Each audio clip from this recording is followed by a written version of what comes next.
اور یہ ہمارا احتجاج جعفر آباد سے لے کر ہب تک تمام ڈیم، تمام کینال، ذیلی شاخیں، کیرتر کینال تمام کو غیر معینہ مدت کے لیے بند کر کے یہ احتجاج جاری رہے گا جب تک ہمارے ڈرائیور کو بازیاب نہیں کیا جاتا۔ بلوچستان کے شہر نصیر آباد سے ہمارے گدروشیا پوائنٹ کے نمائندے ریاض احمد ماندائی کی رپورٹ کے مطابق اریگیشن ملازم کے اغوا کے خلاف احتجاج شدت اختیار کر گیا۔ ملازمین کی جانب احتجاجی ریلی نکالی گئی اور پٹ فیڈر پل کے مقام پر دھرنا دے کر ٹریفک کو بند کر دیا گیا۔ چند روز قبل نصیر آباد کے علاقے ربی سے اغوا ہونے والے اریگیشن ڈپارٹمنٹ کے ایکسیویٹر ڈرائیور کی عدم بازیابی پر گرینڈ الائنس کی جانب سے ملازمین سراپا احتجاج بن گئے۔ مغوی کی بازیابی میں پیش رفت نہ ہونے پر تمام ملازمین نے اریگیشن آفس سے احتجاجی ریلی نکالی جو پٹ فیڈر پل پہنچ کر دھرنے کی شکل اختیار کر گئی۔ دھرنے کے شرکاء نے نصیر آباد پولیس کے خلاف شدید نعرے بازی کی اور حکام پر غفلت اور نااہلی کا الزام عائد کیا۔ احتجاج کے سبب سندھ اور بلوچستان نیشنل ہائی وے دونوں اطراف سے بند ہو گئی، جس کے باعث گاڑیوں کی طویل قطاریں لگ گئیں۔ مسافر شدید پریشانی کا شکار ہوئے۔ مزید اس حوالے سے گرینڈ الائنس کے صدر عبداللہ بلوچ نے میڈیا سے بات چیت کرتے ہوئے کہا جیسا کہ آپ تمام دوستوں کے علم ہے،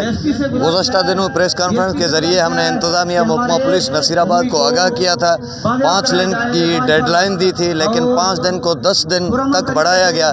ہمارا ایک مغوی ڈرائیور جس کو ربی کینال سے اغوا کیا گیا ہے تاحال بازیاب نہیں ہوئے، تو بار بار ہمارے کوشش کرنے کے باوجود، انتظامیہ کو اپنے اداروں کو بات کرنے کے باوجود ہمارا ابھی تک ڈرائیور کا واپس نہ ہونا، عدم بازیابی کے خلاف آج ہم سندھ بلوچستان قومی شاہراہ پر دھرنا دیے ہوئے ہیں۔ اس سے نیکسٹ اسٹیپ ہمارا کل کا میرسن ریگولیٹر سے ربی کینال کو غیر معینہ مدد کے لیے پانی فراہم نہیں کی جائے گی۔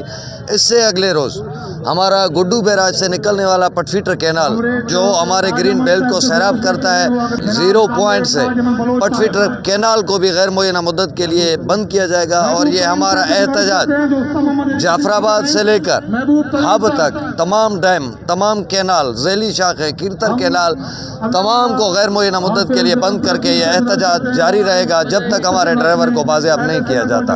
احتجاجی ملازمین نے حکومت بلوچستان، چیف سیکرٹری بلوچستان اور آئی جی پولیس سے فوری مطالبہ کیا ہے مغوی ایریگیشن ملازم کی فوری اور محفوظ بازیابی یقینی بنائی جائے۔ اغوا میں ملوث عناصر کے خلاف ٹارگیٹڈ کارروائی کر کے ذمہ داروں کو قانون کے کٹہرے میں لایا جائے۔ ایریگیشن اور دیگر محکموں کے فیلڈ اسٹاف کو سیکیورٹی فراہم کی جائے۔ گرینڈ الائنس کا کہنا ہے کہ اگر مغوی کی بازیابی میں تاخیر ہوئی تو احتجاج کا دائرہ مزید وسیع کر کے پورے بلوچستان تک پھیلا دیا جائے گا۔